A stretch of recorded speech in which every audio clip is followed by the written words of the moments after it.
নমস্কার, আপনারা দেখছেন নিউজ 7 দিন বাংলা, আর আমি সঙ্গে আছি অনুপ্রক্ষিত। কোটি টাকার সম্পত্তির নিয়ন্ত্রক ওয়াকফ বোর্ডের ক্ষমতায় রাশ টানতে এবার উদ্যোগী হতে পারেন মোদী সরকার। এই জন্য ওয়াকফ আইনে বড়সড় সংশোধনের প্রস্তুতি নিয়েছে। খুব শীঘ্রই এই সংক্রান্ত বিল সংসদে পেশ করা হবে বলে খবর। ওয়াকফ আইনে অন্তত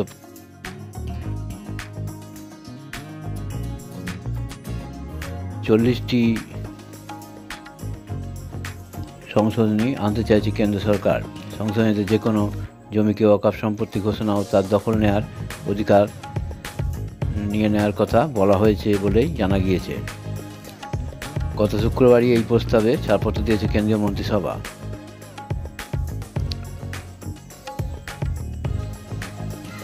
প্রতিবেদন নিউজ 7 দিন বাংলা।